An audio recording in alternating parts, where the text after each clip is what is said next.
South India shopping mall the wedding Mantra సరికొత్త wedding collection South India shopping mall. బారా తాత గుంతలా ఉంది. బారా మా బాలెక్కడమ్మా? అత్తయ్య బాలక్క ఇప్పుడే గుడికి వెళ్ళారు. ఇప్పుడే వెళ్ళారా? మన తోటలో కాల్చిన అరటిగల ఇద్దామని తెచ్చారు. మన తోట ఇంకా కాపుకు రాలేదే. అది కాదమ్మా, ఈ మధ్య నేను మా బాలమ్మ పేర 1 ఎకరం అరటి తోట కొన్నాను. అందులో కాల్చిన మొదటిగలిది. అక్కడ పెడతాను, మళ్ళీ వస్తా బాబు. అలాగేనండి తమ్ముడు. 2 పూటలా తిండి కోసం ఎత్తుకునే ఆ ముసలాడికి 1 ఎకరం అరటి తోట కొనుక్కునే డబ్బు ఎలా వచ్చిందంటావు?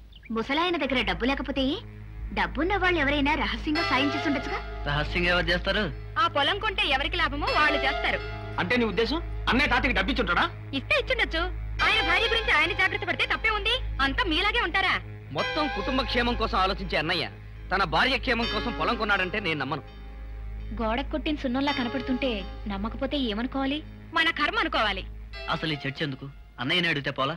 వద్దండి, తను చేసిన పని మీదాకా వచ్చింది. మీరు అనుమానిస్తున్నారని మీ అన్నయ్య గారికి తెలిస్తే బాధపడతారు. అడగద్దు. విద్య చెప్పింది కరెక్ట్. ఎవ్వరూ తొందరపడకండి. నువ్వు వాడు. బాలా, ఏంటత్తయ్య? ఇది రామం వాళ్ళ అమ్మ నెక్లెస్. రామం భార్యకి ఇవ్వాలనే ఉద్దేశంతోనే దాచిపెట్టాను. పెట్టుకోమ్మా. మీ చేత మీరే పెట్టండి అత్తయ్య.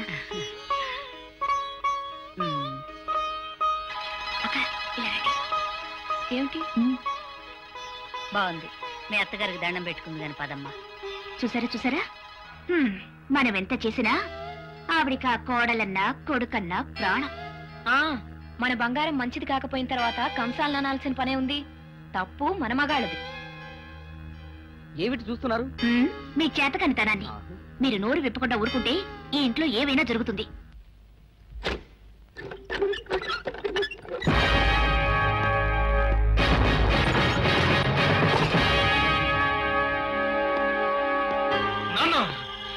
నీకు కన్నవాడి కన్నా ఆ కానివాడే ఎక్కువయ్యాడా?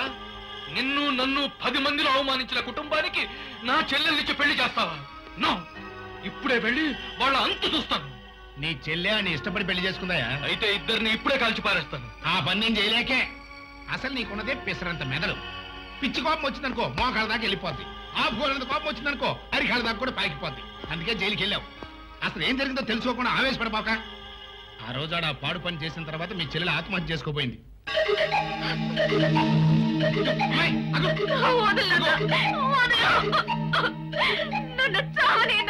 సంతోషించాలి. ఇప్పటికే జరిగిన అవమానంతో నా గుండె కుతకుతలాడిపోతూ ఉంటే ఇప్పుడు నువ్వు చచ్చి నా కడుపులో చిచ్చు పెడతావు. అంటే నువ్వు చచ్చావంటే ఆ రామంగాడు అనుకున్నది సాధించినట్లే. అలా జరగడానికి వీల్లేదు. అమ్మాయి, ఏది ఏమైపోయినా సరే వాళ్ళు సర్వనాశనం కావాలి. అది నీ చేతుల్లోనే ఉంది. చెప్పు నాన్న, నువ్వేం చేయమన్నా చేస్తాను. అది అది పౌరుషం అంటే అలా ఉండాలి. నీ బతుకు ఎలాగూ ఆ రాజుగాడి చేతిలో ముక్కలైపోయింది కాబట్టి నువ్వు వాణ్ణి పెళ్లి చేసుకో. ఆ పచ్చని సంసారంలో చిచ్చు పెట్టు. వాళ్ళ బతుకుల్ని బజారు పాలు చేయి. అది మానభంగం కేసు కింద ఇప్పుడు ఆయన జైల్లో పెడతారు. మన కచ్చ తీరుద్దా? అందుకే వాళ్ళ కుటుంబాన్ని సర్వనాశనం చేయమని నేనే పంపించాను. విద్య ఇప్పుడు ఆ పని మీదే ఉంది. మంచి పని చేసావు. ఇప్పుడే నేను వెళ్ళి చెల్లాయిని చూసొస్తా. వద్దు, అదే ఇక్కడికి వస్తుంది. మీ అన్నయ్యకి కొడుకు పుట్టాడు కదా, బారసాలకి రమ్మని నేనే అంజిగారితో కబురు చేశాను. మళ్ళీ అంజిగాడు ఇంట్లో చేరాడా? బావమరిది కదరా, ఎక్కడికి పోతాడు? సరే, ఎట్టగా నువ్వు వచ్చావు కదా, ఇక నుంచి నేను చూసి ఆడే ముఖం చాడే తిరుగుతాడు. అగ్గి పెట్టాలంటే ఆడే పెట్టాలరా. ఈ పాటికి పెట్టే ఉంటాడు.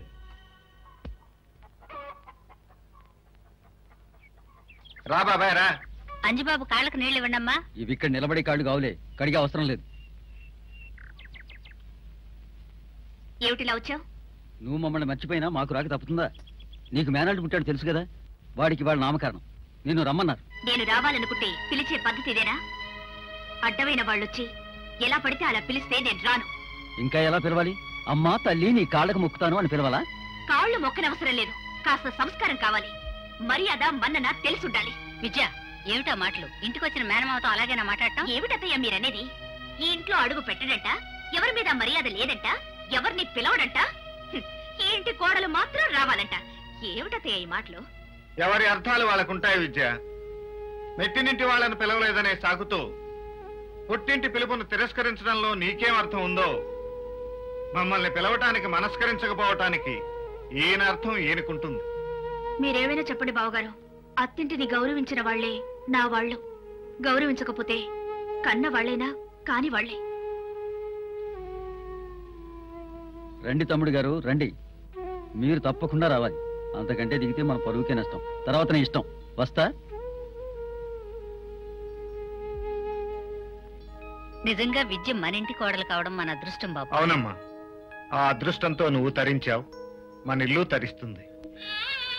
విద్య, ఎందుకు అలా ఉన్నావు? ఏమీ లేదండి. అరే, ఏడుస్తున్నావా? ఏమైందని? ఏమీ కాలేదు. మా వదిన గుర్తొచ్చింది. తల్లి లేని నన్ను తల్లి పెంచింది. అలాంటిది ఇంతకాలానికి ఆమె తల్లి అయితే నేను వెళ్ళి చూడలేకపోతున్నాను. భర్తగా మీకే సుఖం ఇవ్వలేకపోతున్నాను. కన్నబిడ్డగా పుట్టింటి వాళ్ళ కోరిక తీర్చలేకపోతున్నాను. నాలాంటిది బ్రతకడం అనవసరం. అదేం మాట? కావాలంటే నువ్వు వెళ్ళి మీ వదిన్ని చూసిరా. భర్త పక్కన లేకుండా ఆడపిల్ల పుట్టింట్లో అడుగు పెట్టడం అమర్యాదండి. వెళ్తే ఇద్దరం కలిసే వెళదాం. పోన్లేండి, మా వదిన్ని పిల్లాన్ని చూసే అదృష్టం నాకు లేదు, అంతే. అంత బాధ ఎందుకు? కావాలంటే ఇద్దరం వెళ్ళి కాసేపు ఉండొద్దాం. పద. వాళ్ళు మాట వరుసకైనా బావగారిని పిలవనప్పుడు మనం ఎలా వెళ్తాం? కుదరదులేండి. అన్నయ్యని పిలవనంత మాత్రం మనం మానేయాల్సిన అవసరం లేదుగా. అన్నయ్యని పిలవలేదు కనుక అన్నయ్య వెళ్ళడు, మనల్ని పిలిచారు కనుక మనం వెళ్దాం, అంతే. వెళ్ళి బట్టలు మార్చుకురా. థ్యాంక్స్ అండి, ఇప్పుడే వస్తా. మా వదిన నన్ను చూస్తే ఎంత హ్యాపీగా ఫీల్ అవుతుందో. వద్దండి, బావగారికి తెలిస్తే. తెలియాల్సిన అవసరం లేదు. ఏం చెప్పాలో నేను చెప్తాను, నువ్వు బయలుదేరు.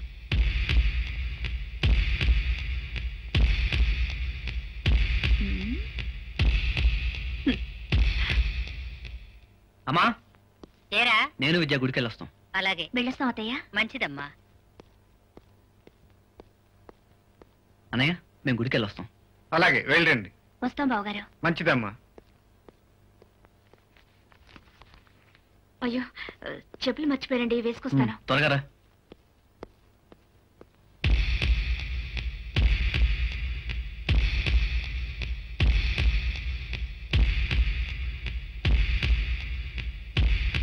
బావగారు, ఏమిటమ్మా? అబద్ధం ఆడినందుకు మీ తమ్ముణ్ణి క్షమించండి బావగారు. మీ తమ్ముడు నన్ను తీసుకువెళ్లేది గుడికి కాదు, మా ఇంటికి. నా ఛాలెంజ్ కి నేను దగ్గరవుతున్నానా బావగారు? నా ప్రోగ్రెస్ ఎలా ఉంది? ఏమిటి అలా చూస్తున్నారు? మాట్లాడండి. గౌనకు నిప్పంటించుకుని చిందులేసి నా ఆట ఎలా ఉందని అడిగే చిన్నపిల్లలా కనిపిస్తున్నావమ్మా. నిప్పు నాకు పెట్టుకునేంత పిచ్చిదాన్ని కాదు. ఎక్కడ పెట్టాలో అక్కడ పెడతాను. ఎక్కడ పెట్టినా ఆ నిప్పు నీకే అంటుకుంటుందని ఆలస్యంగా తెలుసుకుంటావు. వెళ్ళరా.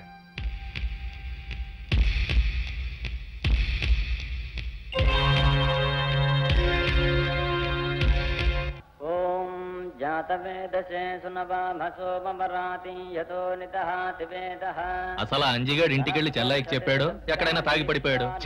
అంటే జరగదేరా? అరుగో రండి రండి, రామా రా. బాగున్నారా? అసలు నేను మీ అన్నయ్య వచ్చి స్వయంగా పిలుద్దాం అనుకున్నాం. తీరా గుమ్మంలోకి వచ్చిన తర్వాత మీ బావగారు ఏమంటారునని అంజిగారితో కబురు చేశా. రా కూర్చో. రాలుడు ఏంటంటే నిలబడ్డా? రే లోపల తీసుకెళ్ళరా. రేయ్, కూర్చోలేండి. అడిగి అడిగి అడిగి అడిగి నీ మేనడు ఆశీర్వదించు.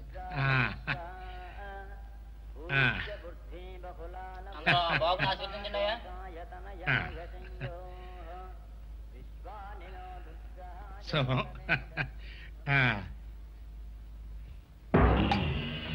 మీ ఆయన్ని ఇక్కడికి తీసుకురాగలిగావంటే నేను ఊహించిన దానికంటే తొందరగానే విజయం సాధించేలా ఉన్నావు. ఆ రోజు ఎంతో దూరంలో లేదు నాన్న. ఏమిటి దూరం లేదంటున్నావు? మీరు ఇలా ఖాళీగా ఉండకుండా ఏదైనా వ్యాపారం చేసి మీ కాళ్ళ మీద మీరు నిలబడితే బాగుంటుందంటున్నారు నాన్న. అందుకే ఆ రోజు ఎంతో దూరంలో లేదని చెప్తున్నాను. అవునండి, మా ఇంట్లో మా పెద్దన్నకి తప్ప పొలం పనులు ఎవరికి రావు. అంచేత మేము ముగ్గురం కలిసి ఏదైనా వ్యాపారం చేద్దామని ఆలోచన ఉంది. సింగిల్ ముక్కలో చెప్పాలంటే ఏదైనా మంచి పని చేయాలనుకున్నప్పుడు ఇలా ఆలోచిస్తూ కూర్చోకూడదయ్యా. వెంటనే బిజినెస్ లోకి దిగిపోవాల్సిందే. అన్నయ్య, మీ ఫ్రెండ్ అశోక్ మెహతాను ఒకసారి నీకు పరిచయం చేయన్నయ్యా. అతనికి ఒక్క క్షణం తీరకూడదమ్మా. పొద్దున మద్రాసులో ఉంటాడు, మధ్యాహ్నం ఢిల్లీలో ఉంటాడు, రాత్రి బాంబేలో ఉంటాడు. ఏమండి, ఒకసారి అన్నయ్యతో వెళ్ళి అశోక్ మెహతాని కలవండి. ఏ బిజినెస్ అయితే మనకి లాభం వస్తుందో ఆయన అయితే కరెక్ట్ గా చెప్తారు. అలాగే చూద్దాం. ఏమిటండి చూద్దాం చూద్దాం, రేపే వెళ్ళాలి మీరు. ఓకే అన్నయ్య, రేపు తప్పకుండా తీసుకెళ్ళాలి. సరే బాస్, ఈయనే మా బావగారు రాజ్. హలో. వీళ్ళిద్దరూ ఆయన brothers. Meet mister Ashok Mehta. మేము ముగ్గురం కలిసి ఏదైనా వ్యాపారం చేద్దాం అనుకుంటున్నాం. చేయొచ్చు. మీరేదో అద్భుతమైన ఐడియా చెప్తారని మా గెడ్డమ్మావ చెప్పాడు. ఇవ్వచ్చు. వ్యాపారంలో కష్ట నష్టాలుంటాయి. సంవత్సరం కిందట బీచ్ లో వేరుశనక్కాయలు అమ్ముకున్నాడు మా బాస్. ఇప్పుడు వ్యాపారం చేసి కోటీశ్వరుడు అయ్యాడు. అయితే మేము కూడా బీచ్ లో వేరుశనక్కాయ పుట్టలతో నో వేరుశనకాయలు అమ్మటం మీ వల్ల కాదు. ఏదో ఒకటి చేయకపోతే ఇంట్లో ఆడవాళ్ళ దగ్గర మా పరువు. మా ఇంట్లో మర్రి చెట్ల మా అన్నయ్య ఉన్నాడు సార్. ఆ నీడలో మేము ఎదగలేకపోతున్నాం సార్. ఎదగాలి, బాగా ఎదగాలి. మీరు ఎదిగేలా నేను చేస్తాను. మీరు వెంటనే వ్యాపారం ప్రారంభించాలంటే తలా 5 లక్షలు పెట్టుబడి పెట్టాలి. 5 లక్షలా? దాని గురించి మనం మాట్లాడుకుందాంగా, బయలుదేరండి. 5 లక్షలు కాదు గాని వాళ్ళ అన్నయ్య వీళ్ళకి 5 రూపాయలైనా ఇస్తాడా అని. ఇవ్వనడానికి వాళ్ళ అన్న సొమ్ము కాదుగా, వీళ్ళ బాబు సొమ్ము. ఆ మాట అడిగేదేనే వీళ్ళకుందా? లేకపోతే చేతుల గాజులు వేసుకుని పెళ్లాల చేత తిట్లు తింటూ పడుండాల్సిందే. అలా పడుండలేం. వ్యాపారం చేసి తీరుతాం గెడ్డమ్మావా. అయితే ధైర్యం చేయండి, మీ అన్నయ్యని డబ్బులు అడగండి. అడుగుతాం. ఏం భయమా? విద్య, అత్తయ్య ఎక్కడున్నారు? లోపల పూజ చేస్తున్నారు. బావగారు బయట తాడు పెంతున్నారు. ఆ పేనుడు పూర్తయితే పొలం వెళ్ళిపోతారు. ఇప్పుడే అడగాలి. తొందరపడకండి, మన భర్తల్ని రాని. ఏమిటి ముగ్గురు కలిసి రుబ్బుతున్నారు? ఎంత రుబ్బితే మీరింత దాకా వచ్చారో. ఆ పులి దగ్గరికి వెళ్ళి అడిగే ధైర్యం రావాలంటే ఇంకెంత రుబ్బాలో. ఏం అవసరం లేదు. మేము పూర్తిగా రిహార్సల్స్ చేసుకునే ఇక్కడికి వచ్చాం. ఏమోరా, అన్నయ్య ఎదురు ఎగబడి చెప్పాలంటే నాకు భయంగా ఉందిరా. నీకంత భయంగా ఉంటే కమల కొంగు చోటు నిలబడు. నేను తానా అంటే నువ్వు తందానాను. అయితే ఆలస్యం ఎందుకు? పదండి. శుభస్య పదండి. శీఘ్రం.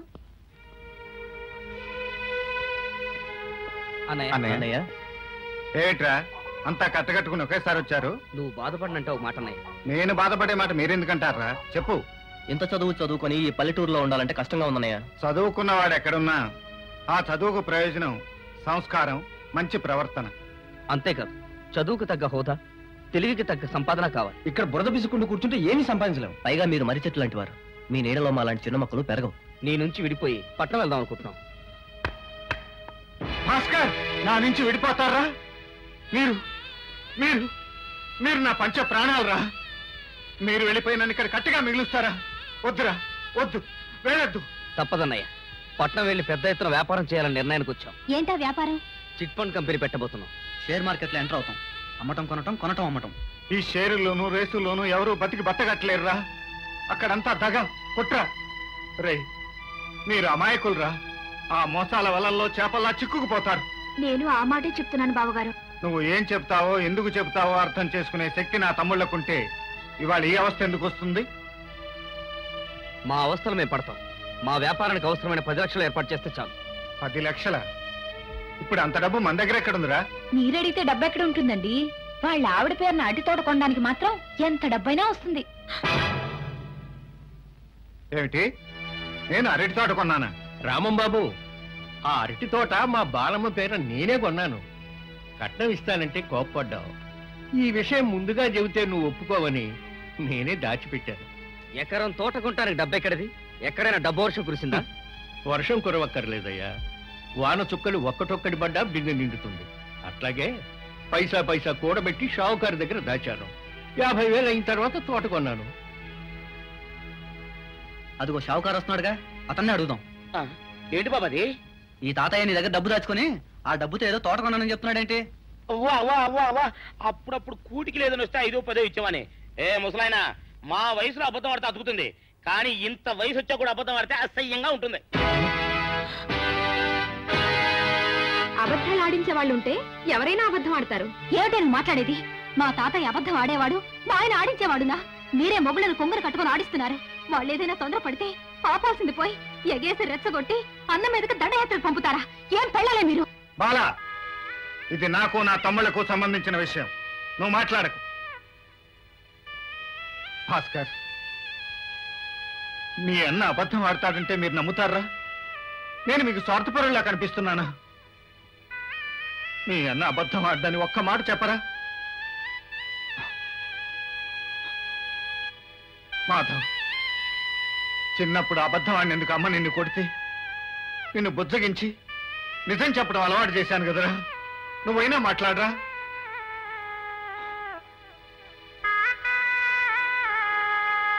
రాజు, నిన్ను ఈ గుండెల మీద వేసుకుని పెంచానురా. అబద్ధం ఆడితే ఈ గుండె ఆగిపోతుందని నీకు తెలుసు కదరా. నోరు తెరిచి నా అన్న అబద్ధం ఆడని ఒక్క మాట చెప్పరా. ఎలా చెప్పనన్నయ్య? ప్రత్యక్షంగా సాక్ష్యంతో రుజువైతే. అసలు ముందుగా మాట మాత్రం చెప్పుంటే ఈ గొడవ ఉండేది కాదుగా. ఏమిట్రా మీకు చెప్పేది? చిన్నప్పటి నుంచి వాడు తిన్నా తినకపోయినా మీకు ముద్దలు తినిపించాడు. మిమ్మల్ని అడిగి తినిపించాడా? వాడి చదువు చట్టుబండలు చేసుకుని మీకు విద్యా బుద్ధులు చెప్పించాడు. మీ అనుమతి తీసుకునే చెప్పించాడా? ఇంటికి పెద్దవాడై ఉండి వాడు పెళ్లి మానుకుని మీకు పెళ్లిళ్ళు చేయించాడు. మిమ్మల్ని అడిగి చేయించాడా? 14 ఏళ్ల వయసు నుంచి ఈ కష్టాల కావిడి మోసి మోసి వాడి భుజాలు కాయలు కాశాయి. ఇవి స్వార్థంతో కాలిన పుళ్ళు కాదురా, త్యాగాని గుర్తులు. అటువంటి నా పెద్ద బిడ్డని ఇంత ఆరడ పెట్టిన మీరు ఈ ఇంట్లో ఉండడానికి హక్కు లేదు. వెళ్ళండి రా, అందరూ కలిసి వెళ్ళండి. అమ్మా, చిన్నవాళ్ళు వాళ్ళేదో తొందరపడ్డారని నువ్వు కూడా తొందరపడితే ఎలా? భాస్కర్, నువ్వేం చెప్పినా ప్రయోజనం లేదన్నయ్య. మా నిర్ణయానికి తిరుగులేదు. క్యాష్ ఉంటే 10 లక్షలు ఇవ్వండి, లేదంటే మా వాటా మాకు పంచివ్వండి. అమ్ముకుని వెళ్ళిపోతాం. ఏమిట్రా మీకు పంచేది? 5 ఎకరాల పొలాన్ని వాడి కష్టంతో 50 ఎకరాలు చేశాడు. ఇది వాడి రక్తం. దాంట్లో మీకు వాటా ఏమిట్రా? ఏం జరిగినా వీళ్ళు నా తమ్ముళ్ళమ్మా. వచ్చిన అపవాదు కంటే వీళ్లతో ఎడబాటే నా గుండెని పిండేస్తుంది. ఎప్పుడు ఏది అడగని నా తమ్ముళ్ళు ఇవాళ ఏదో అడిగారని కాదంటే అట్లా. అసలు ఈ ఆస్తి సంపాదించిందే వాళ్ళ కోసం, మొత్తం వాళ్ళనే తీసుకొని. కరెక్ట్ టైంకి వచ్చాను రా. అవతల నాకు 5 లక్షల రూపాయల అప్పుండి ఆస్తి మొత్తం తమ్ముళ్ళ పరం చేస్తే ఎట్టగయ్యా? ఏమిటి, మీ దగ్గర 5 లక్షలు అప్పు తీసుకున్నాడా? అదే లేదు నాన్న, ఉత్తుత్తినే అడుగుతున్నా. ఇదిగో చూడవయ్యా, న్యాయదేవత కళ్ళకి గంతలు కట్టుకున్నా స్పష్టంగా కనిపించేట్టుగా మీ అన్నగారు స్వహస్తాలతో రాసిచ్చినటువంటి నోటు. ఏమవసరం వచ్చిందో ఏమో పాపం, నోటు రాసి మరీ అప్పు తీసుకున్నాడు. పాపయ్య, ఆ నోటు వెనక నా అవసరం లేదు. నా తమ్ముడు చేసిన తప్పును తప్పించడానికి నా పరపతిని తాకట్టు పెట్టాను. అంటే ఏంటి అని చెప్పేది? అసలు అప్పే చేయదంటావా? తీర్చనంటారా? ఏంట్రా కర్మ? అది రాజు కోసం చేసిన అప్పు, వాడే తీరుస్తాడు. నన్ను అడిగి చేశారా నేను తీర్చడానికి? అడిగి చేసినా అడగకుండా చేసినా అప్పు అప్పే. తీర్చాల్సింది కూడా మీ అన్నే. అందుకే ఈ ఆస్తిలో 4వ వాటా ఈయన గారు పంచుకున్నా అది ఈ ఇల్లు కలిపితే నా అప్పుకు సరిపోతుంది. ఏమంటారు రాంబాబు? అనేదే ఉంది. పచ్చని సంసారంలో సంగ్రామం మొదలైంది. ఇది ఎలా ముగుస్తుందో, తగిలిన గాయాలు ఎప్పటికి మాన్తాయో కాలమే మీకు నాకు అందరికీ సమాధానం చెప్తుంది. మీరన్న ప్రకారమే కానివ్వండి. కానీ మనక వేరే చేయగలిగింది ఉందిలే. అనకు ఇంట్లోంచి తలంచుకుని మరీ బయటికి పోతాడు.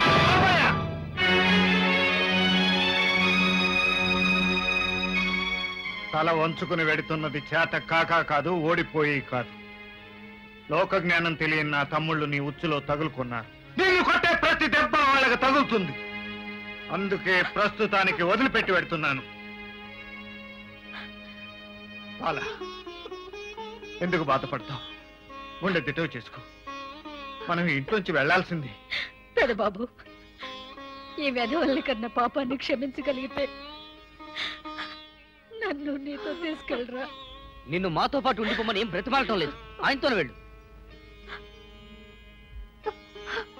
అమ్మని నాకు ఇచ్చేసినందుకు నీకు చేతులెత్తి దండం పెట్టాను. అమ్మను వదులుకుంటున్న మిమ్మల్ని చూసి జాలి పడాలో తెలియటం లేదు.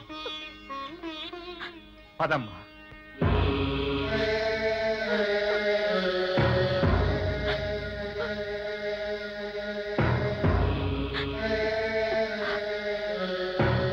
బావగారు, నా ప్రోగ్రెస్ ఓకేనా? నా మాట నిలబెట్టుకున్నానా? ఇక మీరు వెళ్ళొచ్చు. నీటిని మరిగించే నిప్పు కూడా ఆ నీటితోనే ఆరిపోతుంది. నీ మనసులో ఉన్న నిప్పు నిన్ను కాల్చక ముందే ఆరిపోవాలని ఆశిస్తున్నాను.